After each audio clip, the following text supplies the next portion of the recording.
मूर्ते द्वन्द्वातीत गगन सदस्यं तत्त्वमसादे लक्ष्यम् एकं नित्यं विमलमचलं सर्वादिसाक्षिभूतं भावातीतं त्रिगुणरहितं सद्गुरुवे नमः। नमामि सद्गुरु महाराजनो जय। पधारेला हरि गुरु कृष्ण कन्हैया। खूब खूब धन्यवाद। આજે પરમ પૂજ્ય સંત શ્રી દલારામ બાપુની આ 26મી નિર્વાણ તિથિ નિમિત્તે એમના પૌત્ર મહેશભાઈ તથા તેમના પરિવાર દ્વારા ભજન સત્સંગનું આયોજન થયું તે બદલ ખૂબ ખૂબ ધન્યવાદ। તાળીઓથી એક વખત એમને વધાવો, કેમ કે આવું કાર્ય બધાને નથી પૂછતું, એટલે પૂછ્યું છે એટલે ધન્યવાદ આપું છું એમને। અને એમાં પધારેલા સંતો, ભક્તો, પ્રેમી સજ્જનો, માતાઓ અને બહેનો, હમણાં વધવજીનું ભજન ગવાયું હતું અને વધવજીને કૃષ્ણ પરમાત્માનો એક સંવાદ છે, ચર્ચા થાય છે બંનેને। વધવજી પૂછે છે કે પ્રભુ મિત્ર કોને કહેવાય? એટલે કે મિત્ર એને કહેવાય કે જે દુઃખ પડે અને વગર પૂછે સહાય કરે। મિત્ર એને કહેવાય કે જે દુઃખમાં સુખમાં બધી જગ્યાએ સહકાર આપે, એને મિત્ર કહેવાય। તો કે શું તમે અર્જુનના મિત્ર નહોતા? અર્જુન તમારા સખા નહોતા કે હતા? તો પછી જ્યારે વિપત પડી, જ્યારે દ્રૌપદીના વસ્ત્ર ખેંચાણા, ત્યારે પાંડવો પેલા બાજીમાં હારી ગયા, તો તમે અર્જુનના મિત્ર હોવા છતાં તમારા હાથમાં હતું। બાજી કોને જીતાડવી, કોને હરાવી એ તમારા હાથમાં હતું, તો તમે કેમ પાંડવોને હરાયા, અર્જુનને કેમ હરાયા અને દ્રૌપદીની ઇજ્જત લૂંટવા દીધી કેમ? વસ્ત્રો તો પૂરવાયા પણ થોડાક મોડા આવ્યા, પરંતુ એ પહેલા જો કદાચ તમે કર્યું હોત તો તમે બાજી જીતવા જ ન, પેલાને જીતવા જ નતો। પરમાત્મા શ્રી કૃષ્ણએ કીધું કે દુર્યોધન વિવેકી છે અને અર્જુન અવિવેકી છે। આ વાત કોઈને સમજાય એવી છે? અર્જુન નામ વિવેક નથી અને દુર્યોધન નામ વિવેક છે કે મહારાજ આ મને સમજાણું ના, તમે જે કહો છો એ મને સમજાતું નથી। તમે દુર્યોધનને વિવેકી કહો છો અને અર્જુનને અવિવેકી કહો છો। આ તો મારા મગજમાં ઉતરે એવી વાત અને આપણામાં નથી ઉતરે એવી, આપણને આ વાત જલ્દી સમજાય એવી નથી। એટલે પરમાત્મા શ્રી કૃષ્ણ બોલ્યા કે દુર્યોધનને ખબર હતી કે મને રમતા નહીં આવડે અને શકુનીને રમતા આવડે છે, એટલે શકુનીને બેહાર્યો અને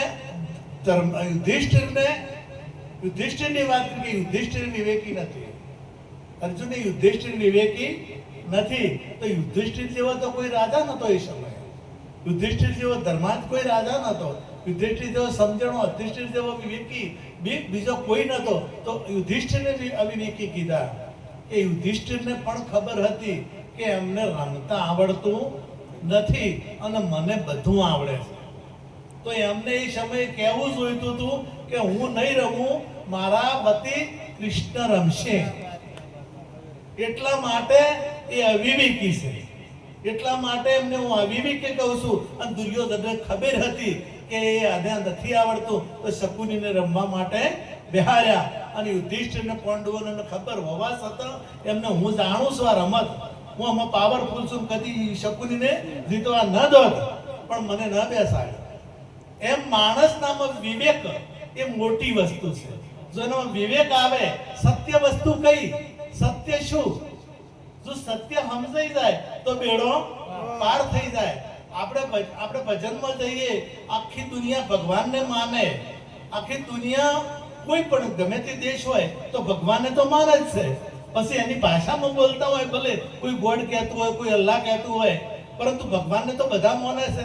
તમે જુઓ તો તમે જે કોઈ રોડે જો તો લાઈનો લાગેલી હોય છે, ચાલતા રમતો જતા હોય છે, ચાલતા દ્વારકા જતા હોય છે, ચાલતા અંબાજી જતા હોય છે, આ બાજુ અમારા હમણાં નવું જાજુ છે એ બાજુ લોટ જતા હોય છે, આ ઘણા બધા જતા હોય છે. પણ કોઈ દાડો તમે એ મહાપુરુષના ચરણ જોશો, એ મહાપુરુષ શું કહેવા માંગે છે એ આપણામાં વિવેક આવ્યો કે નહીં આવ્યો? રોમાપીર દર્શન કરવા જવાનો ના નથી, પણ રામદેવ પીર શું કહે છે? રામદેવ પીર આપણને શું ઈશારો કરે છે? એ ઈશારો આપણે સમજી અને આપણે વિવેક કરીએ અને એ અમલમાં મૂકીએ તો આપણે અવિવેકી છીએ, ન તો વિવેકી નથી. કૃષ્ણ પરમાત્માને આપણે માનતા હોઈએ તો કૃષ્ણ પરમાત્મા જે કહે છે એ આપણે જો અમલમાં મૂકતા હોઈએ તો આપણે વિવેકી થઈએ, નહીં તો વિવેકી નથી. તમે જે કોઈ સંતને માનતા હો અને એ સંત જે કહેવા માંગે છે એ સંતને એ કહે છે એ આપણા જીવનમાં ઉતારો. આપણે સદારામ બાપુને બધા ઓળખો છો તમે. સદારામ બાપુએ બધાને કીધું, મેં એક વખત મોટો મેળાવડો હતો ને એમાં કીધું કે સદારામ બાપુને કેટલા માનો છો? તો બધાને હાથ ઊંચા કર્યા કે બધા અમે માનીએ છીએ. તો સદારામ બાપુને માનતા હોય તો સદારામ બાપુ કેમ માનો ને, કે હા કેમ ના માનો? તો સદારામ બાપુ ભજનમાં ગાયું, દારૂ પીનારા દારૂ છોડી દેજો, ગોજો પીનારા ગોજો છોડી દેજો, બીડી પીનારા બીડી છોડી દેજો. બાપુએ ભજન બનાવ્યું છે અને પોતાનું રચના છે. તો બોલો કેટલા જણા આ બાપુને માનો છો, કેટલા જણા છોડશો? તો એમાંથી એક ડોહો પડી બોલીને ઉભા થયા, કોઈ ના ઉભું થયું.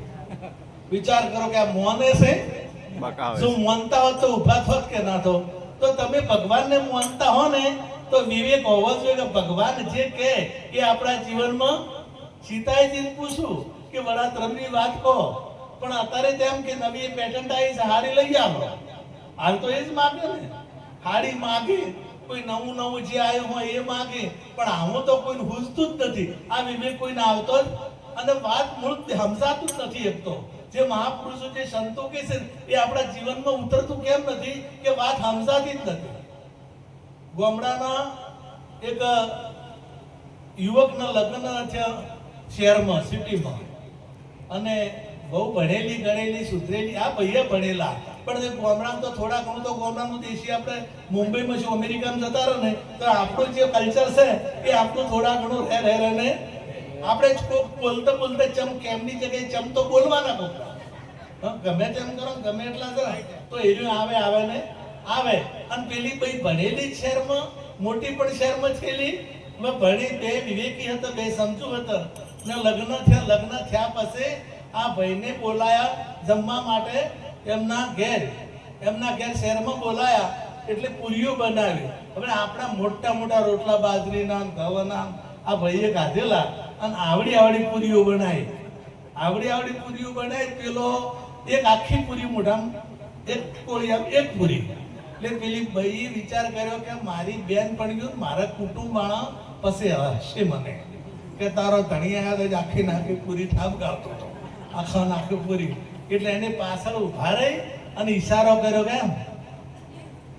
ઓમ કર્યું, ઓમ એટલે પેલો સમજો કે બે ખાવાનું કે બે ઠાપ ગાઈ. હવે મને એમ કીધું તું કે એક પૂરીના બે કટકા કરીને, પણ પેલા સમજણું બે એટલે બે ઠાપ ગાવા મળ્યું. હવે આ સમજ્યા ફેર થાય છે ને એમ આપણે સમજ્યા ફેર થાય છે. જો સમજાઈ જાય વાત તો પેડો પાર થઈ જાય. કૃષ્ણ પરમાત્માએ વર્ષો પહેલા કીધું, હજારો વર્ષ પહેલા કીધું કે તમે તત્વજ્ઞાની પુરુષના શરણે જો અને આત્મજ્ઞાન પ્રાપ્ત કરી લો તો તમારા તમામે તમામ સંશયનું નિવારણ થઈ જશે. હવે આ કૃષ્ણ પરમાત્માએ આ વાત કરી, પણ આપણે સમજ્યા આવડું, આપણે ગીતા પૂજા કરવા મળ્યા, આપણે ગીતાના પાઠ કરવા મળ્યા. જે ગીતા પાઠ કરવા માટે કદી કલ્યાણ થાય છે, જે ગીતા કહે છે, જે ગીતાએ કીધું છે એ આપણે અમલમાં મૂકવું પડશે. આપણે પાટિયું બાર રોડ પર મારેલું છે વાગડોદ, અને પાટિયું પકડીને બેસી જાય તો વાગડોદમાં હવાય ના હોય વાગડોદ. એ તો એ જે એરો છે એ એરા પ્રમાણે આપણે ચાલવું પડે ને ચાલવું પડે. આપણે બધા દ્રષ્ટાંતે વધારે વળગી રહ્યા છે. એક સરસ મહાત્મા આમનો શિષ્ય બંને જંગલમાં ફરતા હતા અને જગ્યા જોતા હતા કે સારી જગ્યાએ આપણે કુટીર બનાવીએ અને ત્યાં ભજન કરીએ. એટલે ત્યાં એને શિષ્ય એક રણ જોયું, અને એટલું બધું સુંદર રૂપાળું હરણ કે કદી ન જોયો હોય એવું સુંદર હરણ જોયું. એમના ગુરુને પણ કીધું કે હરણ સુંદર છે, આવું રૂપાળું હરણ આપણે કદી જોયું નથી. એટલે એ હરણ જતું રહ્યું, ફરી એમને શોધ્યું પણ મળ્યું, બહુ શોધાશોધ કરી પણ એ હરણ દેખાણું નહીં. એટલે પેલા મહાત્માએ અહીંયા કુટીર બનાવી અને એક હરણનું પૂતળું બનાવ્યું. હરણનું પૂતળું બનાવીને હરણને પૂજા કરવાનું ચાલુ કર્યું. પછી હરણની કથા ચાલુ કરી કે આ તો સ્વર્ગલોકથી હરણ આવ્યું, આ કદી દેખાયું નથી. આને તમે જે કહો તો કદાચ તમે માગણી કરો, તમારી મનોકામના પૂરી થાય છે. એની કોરે મોરે જો કદાચ પરિક્રમા કરો, તમારી ઈચ્છા પૂર્ણ થાય છે. હવે આ બધી કથા ચાલવા માંડી એટલે લોકો આવવા માંડ્યા. આવતા મોટી સભા થવા માંડી અને હજારોની બેદની થવા માંડી. એટલે હરણના કોને ચર્ચા છે કે તમારી તો કથા થાય છે અને તમારા પૂતળાના, તમારી મૂર્તિના દર્શન કરવા લાખો લોકો આવવા માંડ્યા છે. હજારોની સભા થાય છે, રોજે રોજ કેટલાય લોકો આવે છે, વર્ષમાં લાખો લોકો તો દર્શન કરવા આવે. તો કે મારા મૂર્તિની જો પૂજા થતી હોય તો મારું કેટલું સન્માન થશે. લાવ હું જાઉં. કથા ચાલુ છે, મહારાજ કથા કરી રહ્યા છે, મૃગનું વર્ણન કરી રહ્યા છે અને મૃગ આવ્યું એટલે લોકોએ પાછળ જોયું કે મૃગ આવ્યું છે. મૃગ આવ્યું કે કાઢો ખલેલ પહોંચાડે છે. એટલે જે બીજા હતા ને એ થોડું દૂર કર્યું એટલે ફેર પેલું અંદર આવવાની કોશિશ કરે છે. એટલે ગુરુ મહારાજને ખબર પડી કે પેલું હરણ આવે છે. ગુરુ મહારાજ કે લાકડી લઈને જો બે જણા દૂર કરો એને. હવે હાસું આવ્યું છે પહેરવા દેતા નથી અને મૂર્તિની પૂજા કરે છે. એમાં આપણે મૂર્તિની પૂજા કરે છે, હાસો આવે એટલે ઉભો રહેવા દેતા નથી. જ્યારે હાસો આવ્યો એટલે દૂર અને મૂર્તિની હવ પૂજા કરે છે. જો આપણે દેખાડા કરવામાં ખૂબ દરબાર આપણે એક મોટું મંદિર હતું. મંદિરમાં રોજે રોજ લોકો દર્શન કરવા આવે, પણ ત્યાંના રાજની સ્ટેટની જે રાજકુમારી હતી, એક દાડો પૂજારીને કહેવરાયું કે હું અમુક દિવસે મંદિરમાં દર્શન કરવા આવવાની છું. એટલે આ બધા સમાચાર ફેલાઈ ગયા, આખા નગરમાં સમાચાર ફેલાઈ ગયા. એટલે પૂજારી લોકો પૂછે કે આ રાજકુમારી ક્યારે આવવાના છે? કે મને ખબર નથી, આવવાના છે પણ મને ખબર નથી. કે તમને કેમ ખબર ના? તમે મારા મૂળ પૂજારી છો અને તમને ખબર હોવી જોઈએ, તમને કેમ ખબર ના હોય? કે આવવાના છે 100%, પણ ક્યારે આવવાના છે? કદાચ કાલે આવવાના હોય, કદાચ અમને કોઈ થઈ જાય અથવા મને કોણ થઈ જાય તો હું એની ગેરંટી આપી શકું નહીં, પણ આવવાના છે. મેં વાત નક્કી થઈ એટલે તો એ દિવસે એટલી બધી મેદની ભરણીને અને કોઈ ગીતા લઈને આવેલા, કોઈ રામાયણ લઈને આવેલા, બધા ગોઠવાઈ ગયા. કોઈ જાપ કરે છે, કોઈ તપ કરે છે, કોઈ માળા લઈને બેઠું છે અને એટલા શિસ્ત બધા ગોઠવાઈ ગયા. રાજકુમારી વચ્ચેથી નીકળે પણ કોઈ હલનચલન ન થયું, બધા શિસ્તથી બેઠી ગયા અને સીધા મંદિરમાં પૂજા કરી. રાજકુમારીએ પૂછ્યું પૂજારીજીને કે આ ગામના લોકો બહુ પવિત્ર છે, બહુ પુણ્યશાળી લોકો છે, કેટલા બધા વિવેકી છે, કેટલા બધા સમજુ છે અને કેટલા બધા ભાવથી બેઠા છે. પૂજારી કે કદી હોય મેં નહીં જોયા મંદિરમાં, આજ પહેલી વાર ભાળ્યા છે. આજ કોઈ દાડો મેં આમાં પૂછવા આવતા કે મને પૂછવા આવતા ત્યારે હું જવાબ આપતો કે રાજકુમારી ક્યારે આવવાના છે મને ખબર નથી, પણ ભગવાન તમે જેને માનો છે હોય ના હોય જ છે.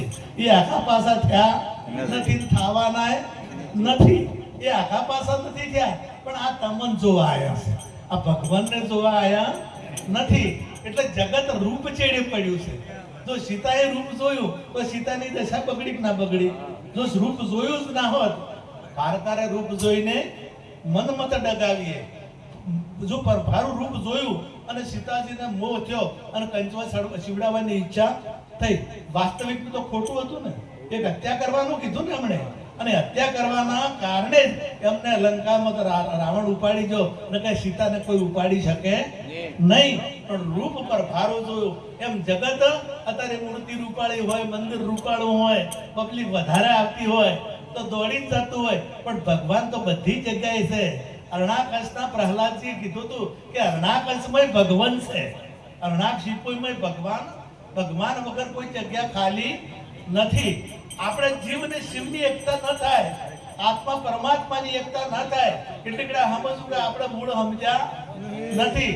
આપણે મારે ડીસામાં હું એક વખત બેઠો ઘણી વખત મેં વાત કરી છે, પણ ફરી યાદ કહું કે પેન આવ્યા અને પેન પેલું બ્લાઉઝ પેલા હાડીઓ લઈને આવેલો 10 જેવી અને પછી પેલું બ્લાઉઝ લાવે ને આમ કહીને આમ ભેળું કરે, આમ બહાર કાઢે ને પછી પેલું પડતું કરે, એટલે 2 બંડલ થઈ જાય પણ એને મેળ જ ના આવે.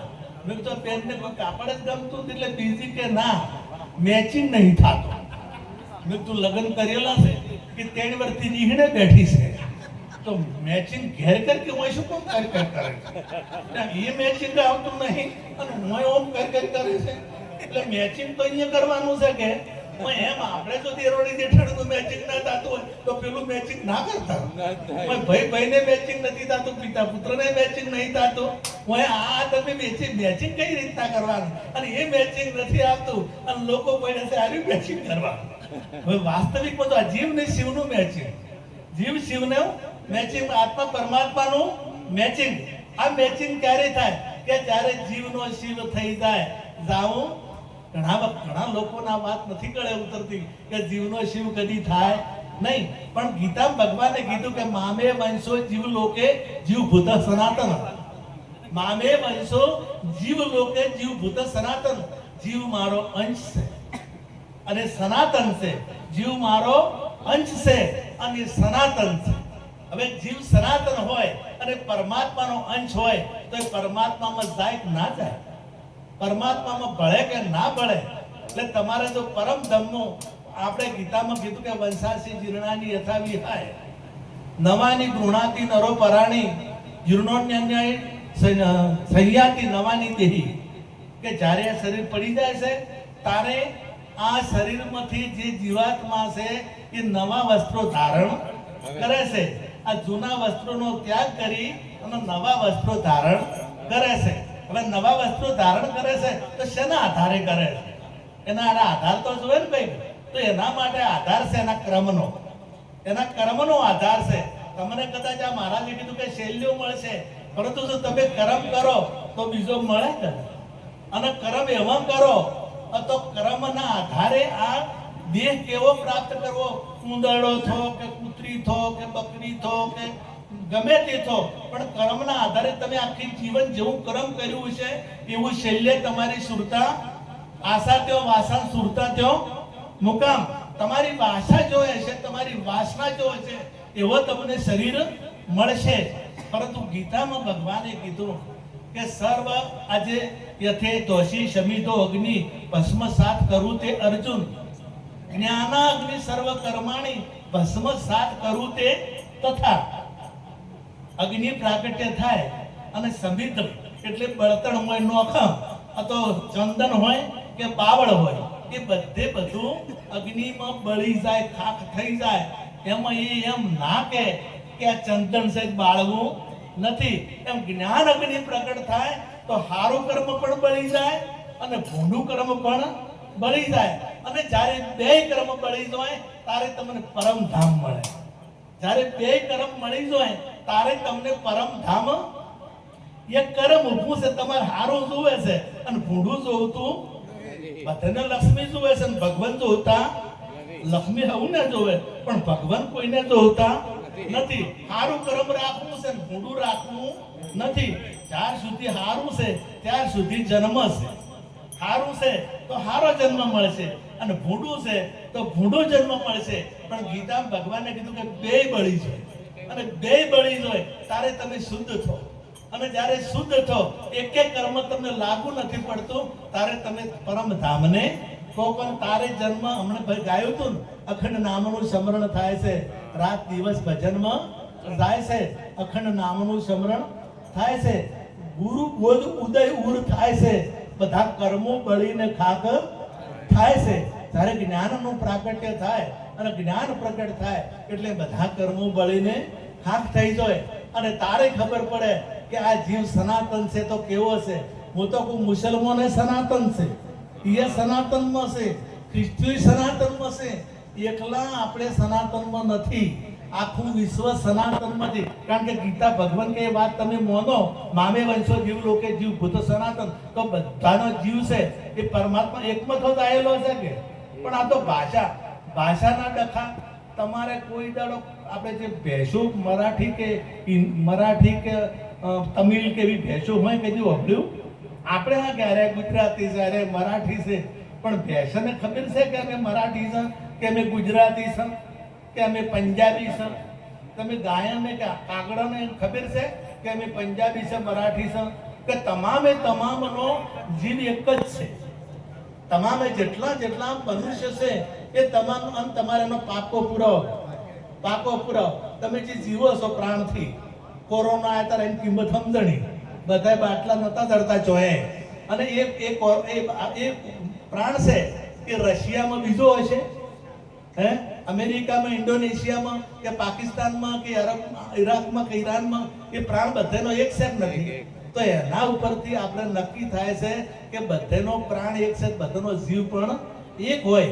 અને બધાનો આત્મા પણ એક હોય અને એને ગીતામાં ભગવાને કીધું કે મામે વંશો જીવ લોકે જીવ ભૂત સનાતન એ મારો અંશ છે સનાતન છે અને એ ના સમજાય કેટલી ઘણા આપણું જન્મ મરણ મેળ આવતો જન્મ મરણ મળતું નથી મોટામાં મોટો ભય હોય તો મરવાનો માજી આપણે જે લાકડાનો ભારા વેચતા અને પરિસ્થિતિ પોઝિશન ખરાબ હતી એટલે લાકડા લઈ આવે અને ઘેર કંટાળે ને એટલે કે હવે તો ભગવાન લઈ જા 60 વર્ષ ઉપર છે અને હવે થાચીશું કોઈ હતું ને બીજું છોકરા કે કોઈ હતું ને અને હવે પ્રભુ સમરાતા જોઈ જા મારી ચીઠી ચો કોઈ લઈ જો તમારા જેવા 2-3 જણા રોજ ઓગળે એટલે મને એક દાડો માજી જંગલમાં લાકડા લેવા જા અને આ 2-3 જણા ચેડે પેલા વિચિત્ર ડ્રેસ પહેરીને પાછળ જા માજી જે ભારો ઉપાડી અને નોશો હોય વધીને તૈયાર કરીને હોય મેલ્યો ને કે હાય થાચી હવે તો કંટાળીશું એ ભગવાન હવે મને લઈ જા એ અમરાજ જોઈ ગયા મારી ચિઠ્ઠી તમે કોઈ છે હવે લઈ જાઓ અને પેલા આઈને ઉભા રહ્યા કે કોણ છો તમે કે માજી શું કામ છે કે તમે કોણ છો કે અમે યમરાજના દૂતો છો અને જીવ લેવા આવ્યા છો તમારે શું કામ હતું કે મારે કોઈ કામ તો ભારો ઉપડાવો આટલી ગળાત કહેતા હતા કે અમારે મરવું છે અને આવ્યું તારે ભારો ઉપડાવો એટલે આ ભારો હવે અમને મરવું નહીં કહેવાનો મારો ભાવ કે કોઈને મરવું નથી પણ આવે રોજ શું કરે નથી લાવવું ઘડપણ કોઈને જોતું નથી તો આવે શું કરીએ એટલે આ ઘડપણને આ મત ના લાવવું હોય આ શરીર તો પડશે પણ જો કદાચ મૃત્યુથી જીવવું તો સદગુરુ સ્વામીને સેવતા જન્મ મરણ મટી જાય સાહેલી આજે આનંદ મારા ગુરુમાં હવે આટલું કહી મારી વાળાને વિરામ આપું.